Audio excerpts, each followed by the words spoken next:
아, 말씀 안 읽었죠? 네, 말씀 읽고 하겠습니다. 오늘 하나님께서 주신 말씀은 신약 성경 마태복음 16장 24절에서 25절 말씀입니다. 함께 교독하시겠습니다. 이에 예수께서 제자들에게 이르시되 누구든지 나를 따라오거든 자기를 부인하고 자기 십자가를 지고 나를 따를 것이니라. 누구든지 제 목숨을 구원하고자 하면 잃을 것이요 누구든지 나를 위하여 제 목숨을 잃으면 찾으리라. 아멘. 들어가십시오. 기도했으니까. 예, 오늘 제가 은혜가 너무 충만했나 봅니다. 예. 제가 신학교 다닐 때에 하나님께서 만나게 해주신 귀한 동역자들 중에 한 분의 이야기를 좀 들려드리려고 합니다.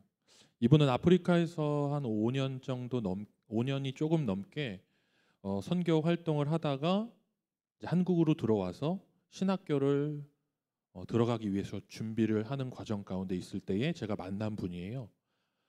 자매죠. 전 누님이라고 많이 불렀습니다. 근데 같이 성경 공부하고 신학교에서 수업 들으면서 이제 친하게 되었어요. 그래서 아프리카에서 선교 활동하는 그 과정 가운데 있었던 얘기들을 가끔 듣게 되는데 그분이 저에게 이렇게 물어보시더라고요. 천국은 마치 밭에 감추인 보화. 이 찬양 아시죠? 예. 집 팔고 논 팔고 밥 팔아서 천국 산다고. 굉장히 급진적인 찬양이잖아요. 예. 이만큼 급진적인 찬양이 어디 있습니까? 인생을 다 그냥 다 포기하고 천국을 사는 겁니다. 예. 엄청나게 급진적인 찬양인데 이 찬양을 부르고 채플 때에 부르고 채플 때였던 거예요. 그리고 나서 좀 이야기를 나눌 시간이 있어서 물어봤습니다. 아프리카에서 선교할 때 이야기를 해주는데 아프리카에 있는 사람들에게 천국은 어떤 곳일까 생각해 본 적 전혀 없는데 아프리카 사람들은 천국을 어떤 곳이라고 얘기할 것 같냐라고 저에게 물어보더라고요. 어떤 곳인데요? 우리가 생각하는 그 천국, 그 사람들도 그 천국을 바라지 않겠습니까? 제가 이렇게 얘기를 했더니 내가 있었던 곳은 우물 하나에 수 킬로씩 걸어서 우물에 가갖고 물을 겨우 길러갖고 아이들이 수 킬로를 다시 그 우물물을 짊어지고 가야지. 그리고 그 우물물, 더러운 우물물을 밑에 침전물이 쌓일 때까지 기다렸다가 그거를 겨우 떠먹어야지 되는데 이 일을 아이들이 매일 해야 되는 그 지역에서 사역을 했답니다. 찬양할 때 가사가 천국은 마치 밭에 감추인 보석이 아니라 천국은 마치 물이 마르지 않는 곳, 물이 넘쳐나는 곳, 사방에 우물이 있고 사방에 물이 차고 넘치는 곳, 이렇게 찬양을 한다고 하더라고요. 분쟁 지역에 있는 아프리카의 분쟁 지역에 있는 아이들은 어떻게 찬양한다고 하냐면은 천국은 전쟁이 없는 곳이라고 찬양을 한다고 합니다. 아프리카에서는요, 아이들이 미성년이 아니고 거의 소녀 때에 팔려간답니다. 늙은 할아버지들한테 팔려간대요. 그리고 신부가 되는 거죠. 그 아이들에게 천국은요, 그렇게 돈 때문에, 재산 때문에 팔려가지 않는 곳, 자유롭고 꿈꿀 수 있고 배울 수 있는 곳이라고 얘기하더라는 겁니다. 여러분, 우리들에게 하나님 나라는 어떤 곳입니까? 라는 질문을 지난 한 달 동안 했습니다. 여러분은 하나님 나라를 살고 있냐라고 질문을 했습니다. 하나님 나라를 살기 위해서는 내 인생의 주도권을 내려놓지 않으면 안 된다라고 말씀드렸습니다. 우리는 하나님 나라의 종으로 부름받았다라고 말씀을 드렸습니다. 하나님 나라는 이미 왔지만 아직 완성되지 않은 완성을 향해 가는 나라라 말씀을 드렸습니다. 내가 예수 그리스도를 내 안에 내 삶에 모시면은 이미 내 안에 하나님의 나라가 임한 것이다라고 성경에 얘기한 것처럼 내가 예수 그리스도에 동행하면 나는 하나님의 나라를 사는 것이다라고 얘기했습니다. 근데 여러분, 지금 여러분들은 하나님 나라를 살고 계십니까? 왜 하나님의 나라를 우리는 살지 못할까요? 왜 우리는 이곳에서 예배드리고 이곳에서 하나님을 찬양하고 하나님 나라를 소망한다고 구한다고 어서 오시옵소서라고 찬양을 하고 있는데 왜 우리는 하나님 나라를 보지 못하고 이곳에서도 분노하고 이곳에서도 시기하고 이곳에서도 반목하고 갈등할까요? 여러분들한테 한번 물어보겠습니다. 얼마 전에 이런 기사를 읽었습니다. 아주 유명한 사회적인 인사가 이렇게 얘기했습니다. 앞으로 이런 법을 이제 발의하겠다. 법을 발의하겠다. 이렇게 얘기했어요. 어떤 법이냐? 앞으로 1000평 이상 가지지 못하게 하는 법을 발의하겠다. 이렇게 얘기한 거예요. 아주 유명한 정치가가 이렇게 공표를 했어요. 기사에 나왔어요. 근데 그 뒤에 얘기했습니다. 본인은 400평 이상 갖지 못하게 만들겠다 법을 만들겠다 했는데 기사에 이렇게 나왔어요. 본인은 400평이 아니라 1000평의 땅을 가지고 있는데 400평 이상 땅을 못 갖게 하겠다라는 법을 발의하겠다라고 얘기하니 이런 거를 보고서 뭐라 그러냐? 요즘 유행하는 단어 있죠? 네, 로, 람, 불. 뭐죠? 내가 하면 여러분 잘하네요. 저는 얼마 전에 알았어요. 내가 하면 로맨스, 남이 하면 불륜. 사자성어인 줄 알고 사자성어 창에서 찾았다니까요. 사자성어 야, 내로란불 한 번도 못 들어본 사자성어인데 나오질 않아. 봤더니만 누가 아주 자상하게 해석을 해줬어요. 내가 하면 로맨스, 남이 하면 불륜. 예, 그렇습니다. 여러분들은 그런 것들 보면서 분노하시죠? 인국공이 뭔가 했어요. 알고 있었어요. 인국공은 알고 있었어요. 인국공은 예, 인천국제공항 사태잖아요. 우리 청년들 중에서 아주 죽도록 열심히 준비하고 있는데 그 기사 보고서 허탈감과 분노에 빠진 청년들 많이 있겠죠. 여러분 왜 분노하셨죠? 왜 화나셨죠? 왜냐? 우리는 공평과 공의와 정의가 우리의 삶 가운데 우리의 사회 가운데 실현되어지지 않는 것 때문에 분노합니다. 근데 여러분 아십니까? 한 번도 이 땅은요 공평했던 적이 없어요. 한 번도요 대한민국뿐만 아니라 이 세계 안에서는요 공평이라는 것이요 그러한 의미에서의 공평은요 한 번도 실현되어진 적이 없었습니다.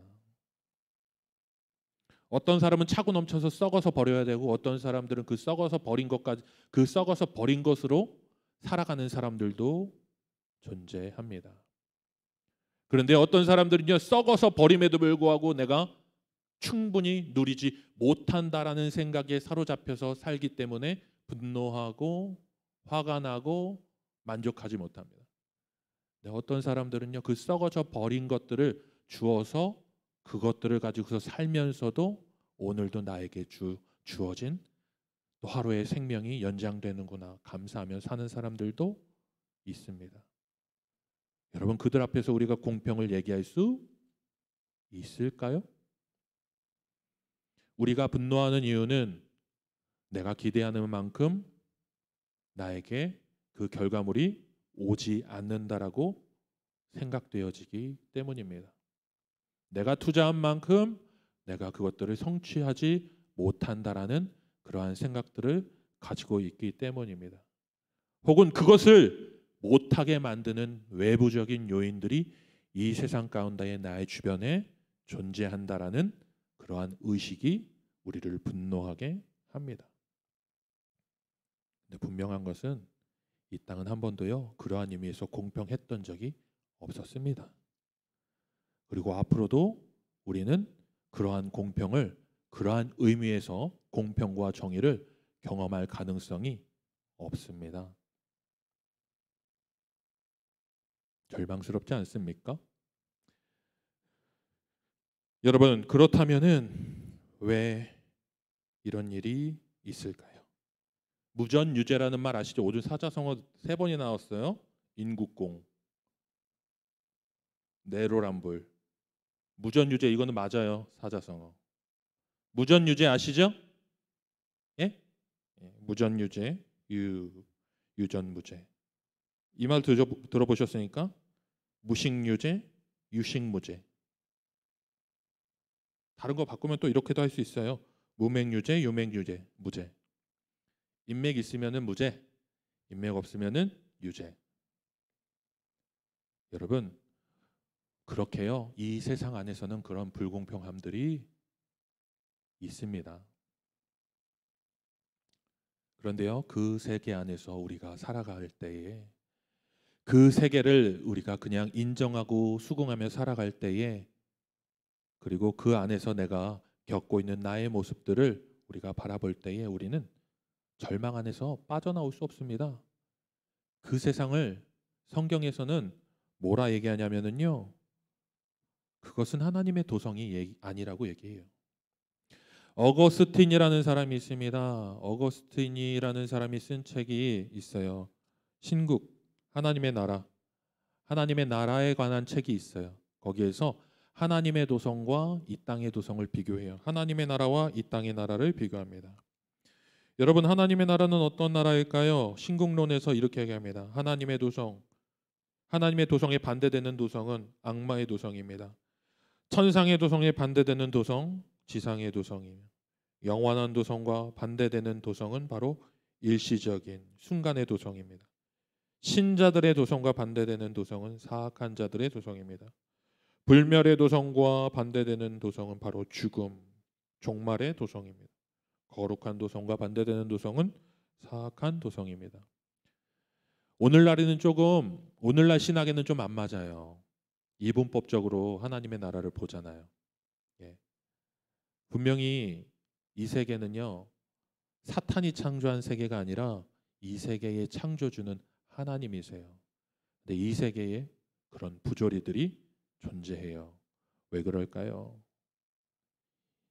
하나님은 아름답게 창조하셨는데요, 그 아름답게 창조한 세계를 아름답지 못하게 세우고 만들어간 이들은 바로 우리들이기 때문이죠. 죄인들. 본질적으로 죄를 가지고 있는 우리들. 하나님의 창조 세계는 너무도 아름답고 하나님 보시기에 기쁘지만 그 세계 안에서 만든 우리들의 문명은 그렇게 완벽하고 완전하지 않다라는 겁니다. 인간의 문명은 결코 하나님의 도성과 같을 수 없다라는 겁니다. 근데 이 땅을 살면서 우리는 하나님의 도성을, 하나님의 나라를, 오실 하나님의 나라를 고대합니다. 분명한 것은 이분법적으로 하나님의 나라와 이 땅은 더럽고 파멸하고 심판받아야 되고 하나님의 나라가 이 땅 위에 깔고 뭉개야 되는 그런 나라 아닐지도 몰라요. 그러나 분명한 사실은 하나님의 나라는 이러한 부조리와 이러한 불법과 이러한 왜곡들이 존재하지 않는 온전한 하나님의 나라라는 것입니다. 여러분, 그 나라에서 여러분들이 여전히 좋은 정장 입고 좋은 차 타고서 좋은 집에서 살기를 기대하면서 하나님의 나라를 꿈꾸는 분들 있으십니까? 제가 이런 설교를 예전에 많이 들었어요. 이 땅에서 교회에서 봉사 열심히 하고 많이 전도하면은 하나님 나라에서 바울 집 옆에다가 대궐이 차려질 것이다. 베드로 집 옆에 살 것이다. 정말 열심히 하면 예수님 집 옆에 살지도 모른다. 예, 그건 참 상상의 나래가, 하나님 나라에서는요, 그런 것들이요 우리에게 기쁨과 충만을 주는 개념이 아닙니다. 하나님 나라에서는요, 여러분들이 이 물질 만능주의와 이 사회에서 추구하고 이 사회에서 행복의 요소라고 하는 것들이 더 이상 우리에게 행복의 가치로서 자리 잡는 그런 나라가 아니에요. 여러분, 우리가 왜 분노하고 왜 화가 나고 왜 괴로워할까요? 결국은 우리의 죄 때문인데 그 죄의 결과 하나님과의 관계성이 완전히 단절되고 떨어져 있는 상태이기 때문에 그래요. 하나님과의 교제가 온전하지 않기 때문이죠. 하나님 나라는요, 바로 이 하나님과 지금 이 땅에서 우리가 누릴 수 없는 온전한 완벽한 교제가 회복되어지는 나라, 바로 그곳이 바로 하나님과의 온전한 교제가 존재하는 나라이기 때문에 바로 천국이고 우리에게 충만한 만족을 줄 수 있는 나라, 그 나라가 될 수 있다라는 겁니다. 더 이상 옷 잘 입지 않아도요, 멸시받는 거 걱정하지 않아도 돼요. 더 이상 좋은 집에 살지 않고 판잣집에 산다고 내가 내 자존감이 떨어질 그러한 의미의 낮아지는 자존감은 존재하지 않습니다. 내가 세상 가운데 가족 가운데에 상처받았다고 해서 더 이상 그 가족의 상처로 인하여 두려워하고 나 스스로를 학대하지 않아도 됩니다. 더 이상 그런 아픔과 그런 왜곡은 존재하지 않는 온전한 하나님과의 관계 안에 있는 나라가 우리 안에 찾아온다는 겁니다. 그래서 도래하는 나라에서는 완벽한 하나님과의 관계를 우리가 누리면서 천국의 삶을 살 수 있지만 이 땅 가운데서도 우리가 그렇게 살 수 있는 이유가 뭔지 아세요? 하나님과의 관계성 안에서의 하나님 나라를 볼 때에 우리도 이 땅 안에서도 우리는 충분히 하나님의 나라를 살 수 있는 그러한 길이 열렸다라는 거예요. 이 자리에서 우리가 예배드리고 있는데, 이 자리에서 우리가 하나님의 말씀을 듣고 있는데 하나님과의 온전한 관계를 누리지 못하는 이유가 뭘까요? 하나님 나라를 살지 못하고 있는 것 아닐까요? 여러분, 내가 예수 그리스도 믿는다 하지만 정말 예수 그리스도 믿고 있습니까? 말씀을 준비하면서 이런 장면을 다시 한번 상기한 적이 있었습니다. 처음 제가 예수님을 붙잡았던 그때 제가 가끔 말을 했을 것 같아요. 2달밖에 안 됐는데 가끔이면 몇 번 얘기했는지 모르겠습니다. 청년 때의 겨울에 집회 가운데 내 인생을 하나님 앞에 드리기로 두렵고 떨리는 마음으로 고백할 때에 나의 손을 잡으시는 하나님을 경험했습니다. 저는 그 경험을 바울이 다메섹에서 바울아 바울아라고 바울을 부르시고 바울이 만난 예수님, 그 사건과 동일한 만남의 경험이라고 저는 인식하고 있어요. 근데 또 하나의 장면이 있어요. 인생이 완전히 바뀌는 순간들이 몇 군데가 있거든요. 성경에서는요. 모세가 시내산에 올라가서 하나님이 모세를 관통하시면서, 하나님의 영이 모세를 관통하시면서 모세에게 하나님의 형상을 등을 보여주시고 하나님이 율법을 주시는 그 하나님과의 만남, 임재의 자리. 이사야 6장에서 이사야가 내가 죽게 되었다, 하나님을 보았다 할 때에 하나님께서 이사야의 혀를 대시고 이사야의 혀를 정결하게 하셔서 하나님의 말씀을 대언하는 선지자로 나가게 하시는 그 사건. 이사야는 왕족이었습니다. 그 후로부터는 왕족이 아니야. 하나님의 말씀을 대언하는 선지자의 삶을 사는. 또 하나가 바로 아까 얘기했던 바울이 다메섹에서 예수님 만난 사건. 네, 또 하나가 있어요. 이 사건을 오늘 여러분들에게 말씀드리려고 해요. 여러분, 베드로가 예수님을 바닷가에서 만났습니다. 베드로는 어부였잖아요. 그런데 예수님의 12제자 중에서 수제자라고 얘기하는 사람이 베드로잖아요. 게바. 그러면 예수님과 함께 걸어다니면서 예수님과 함께 사역하면서 베드로가 목도했던 게 뭐냐면은 안진뱅이가 일어나는 거예요. 눈먼자가 눈을 뜨는 거예요. 그런데 그런 것들은 예전에도 막 있어 왔던 일인데 나병 환자가 깨끗해지네요. 이런 것도 구약 성경에서는 있었던 일이니까. 그런데 죽은 자가 살아났네? 죽은 자가 살아났습니다. 여러분, 이 죽은 자가 살아난 사건이 역사적으로 그렇게 많지가 않잖아요.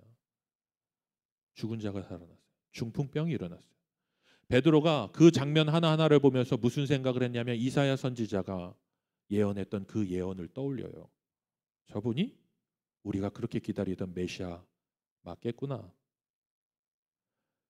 그런데 베드로가 기다리던 하나님의 나라, 베드로가 기다리던 하나님 나라 회복은요, 그런 죽은 자가 일어나고 안진뱅이가 일어나고 눈먼 자가 눈 뜨고 이 장면을 보고 있었음에도 불구하고 베드로가 꿈꿨던 하나님의 나라는 결코 도래하는 하나님의 나라, 예수님께서 바라보셨던 하나님의 나라는 아니었습니다. 그것을 확인할 수 있는 장면이 어느 장면이냐? 성경에는 예수님께서 자신의 죽음을 세 번이나 표현하셨다라고 얘기해요. 마태복음 16장, 17장, 20장, 마태복음에도 3번 나오는데 각 복음서에 다 3번씩 등장해요.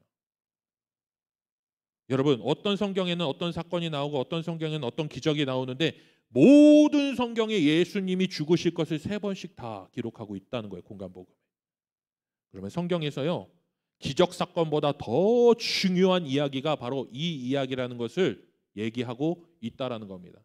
마태가 마가의 이야기를 가지고서 마태복음을 쓸 때에도요, 이 이야기는 가감하지 않고 3번을 다 기록합니다.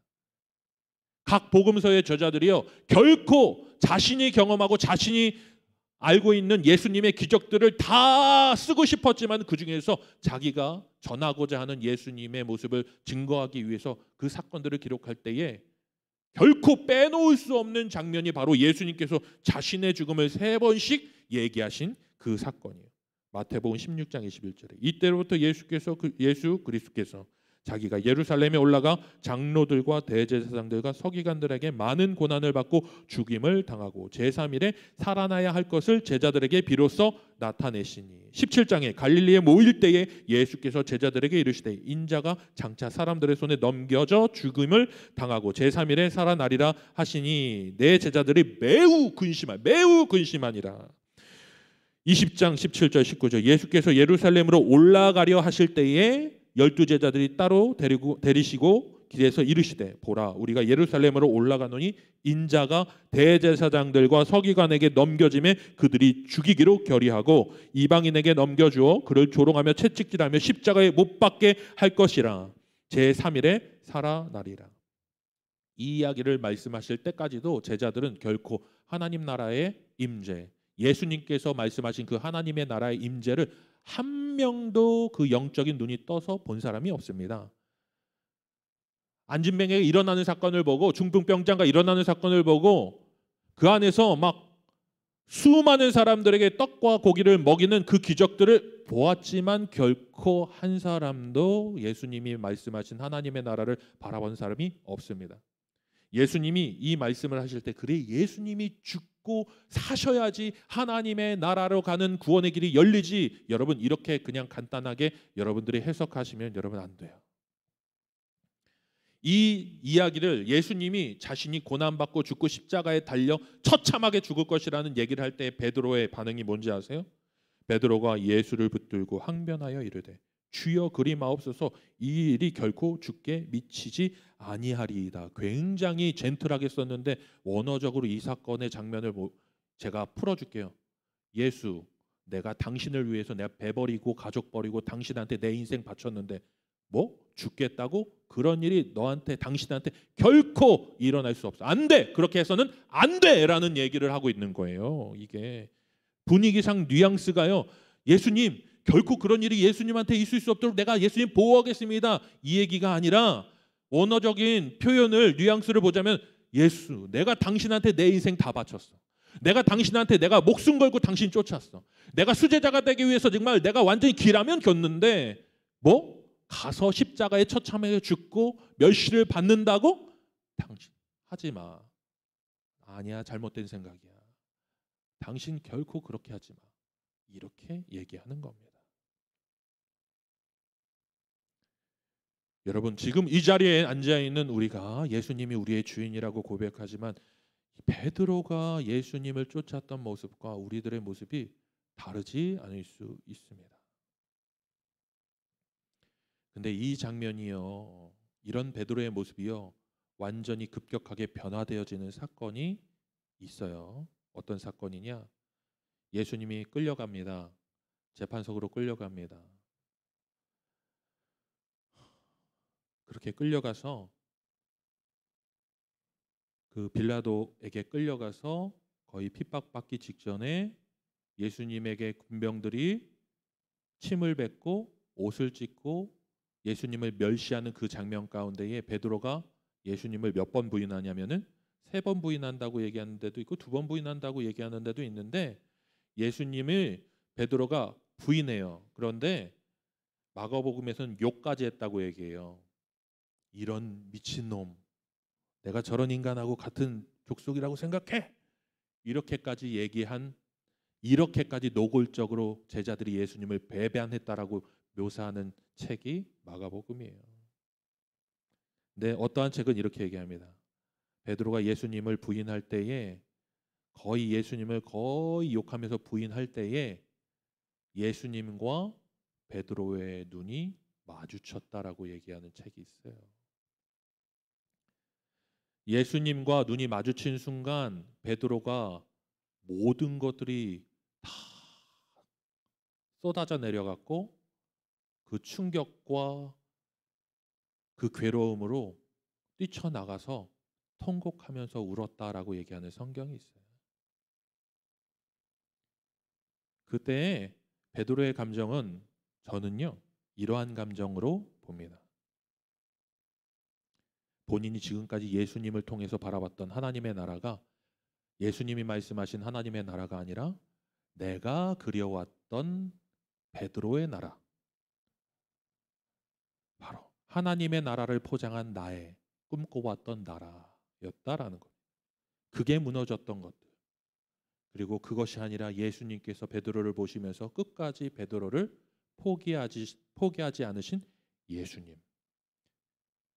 그 예수님을 만난 베드로, 그 장면 안에서 베드로의 모든 것들이 내려놓음이 되고 무너지고 부서졌다는 거죠. 하나님 나라가 우리에게 임하지 못한 이유, 저는 우리가 예수 그리스도 안에서 죽지 못했기 때문입니다. 내려놓지 못했기 때문입니다.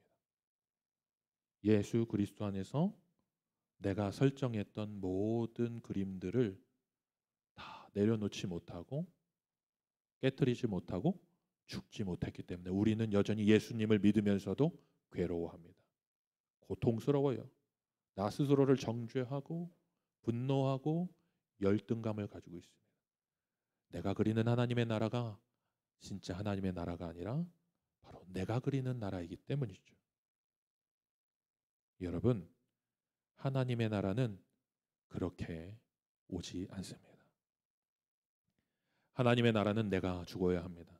예수께서 죽으셔야지 오시는 하나님의 나라인 것처럼 내 안에 하나님의 나라가 임하기를, 내가 하나님의 나라에 살아있는 자로 살기를 원한다는 것은 바로 먼저 내가 그 십자가를 넘어서지 않고서는 그 하나님의 나라를 살 수 없다라는 답이, 결론이 나게 된다라는 겁니다. 하나님의 나라가 우리 안에 이미 찾아왔습니다. 예수 그리스도 그분께서 우리에게 십자가의 복음을 주셨습니다. 그러나 내가 그 하나님의 나라를 나의 마음 가운데에, 나의 삶 가운데에, 나의 인생 가운데에 그 하나님의 나라를 걷기를 원한다면 여러분, 먼저 죽어야 합니다. 내려놓아야 합니다. 이 말씀을 드리고 오늘 말씀을 마무리하면서 우리 같이 기도하기를 원합니다. 찬양팀은 나와 주셨으면 좋겠어요. 예수님이 공생에 시작하실 때에 세례 요한에게 세례를 받습니다. 그런데 왜 세례를 받았는지 한번 말씀드린 적이 있는 것 같습니다. 우리는 세례를 생각하면서 깨끗하여짐, 씻김, 정결함 이런 것들을 떠올립니다. 근데 예수님은 씻을 필요가 없고 깨끗해질 필요가 없습니다. 가장 완전하신 분이기 때문에. 근데 예수님이 세례 요한에게 이렇게 하여 하나님의 의를 이룬다라고 얘기합니다. 여러분, 그 말의 의미가 무엇인지 아십니까? 물은요 깨끗하는 것이 아니라요 죽음을 얘기합니다. 고대 근동의 사람들, 당시의 사람들이 물을 깨끗함의 의미로 보는 것이 아니라 물 속에 들어간다는 것은요 죽음, 사망, 수호를 상징합니다. 죽는 거예요. 그리고 물 속에서 나온다는 것은 다시 태어남, 다시 살아남을 의미합니다. 이스라엘 백성들에게 홍해는요 그냥 홍해를 건넌 것이 의미가 없어요. 그냥 관통하는 것이 의미 있는 것이 아니에요. 홍해 안으로 이스라엘 백성들이 들어간 거예요. 물 안으로. 그런데 하나님께서 물을 장벽으로 만드셔서 그 사망과 죽음이 이스라엘 백성들을 집어삼키지 못하게 막아주신 거죠. 홍해를 들어갔다는 것은 종이었던 노예였던 이스라엘 백성들이 물로 들어갑니다. 종의 삶이 죽는 거예요. 노예였던 삶, 사망의 지배, 우상의 지배에 놓였던 그들의 삶이 홍해로 들어가면서 종결되는 거예요. 홍해에서 나오면서 하나님 백성으로 다시 태어난다라는 의미예요. 예수님은 그것을 보여주신 겁니다. 그 스스로 세례를 받으심으로. 처음부터 끝까지 예수님은 일관되게 말씀하셨어요. 하나님의 나라는 이렇게 죽고 살아나야지만 사는 곳이다. 예수님은 그것을 얘기하기 위해서 처음부터 중간부터 끝까지 죽고 사는 이야기만 하셨습니다. 여러분, 우리가 예수 그리스도의 이름으로 찾는 모든 것들이요 잘못된 것일 수 있습니다. 하나님 나라를 살기를 원하십니까? 그렇다면은 먼저 내가 고대하는 나의 나라를 죽여야 됩니다. 내려놓아야 됩니다. 그리고 예수 그리스도 안에 다시 살아야 합니다. 그리고 그 나라를 걸어가도록 우리를 부르셨습니다. 그분께 나의 생명을 드려야 되는 것이죠. 우리 이 찬양 원래는 찬송 가려고 그랬는데 아까 마지막 처음에 찬양이 내 삶을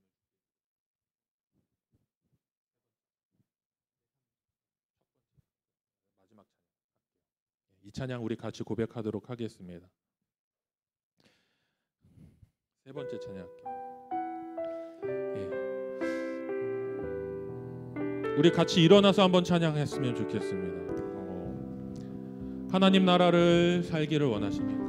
하나님 나라에서 정말 내가 살아있는 자의 삶을 살기를 원하십니까?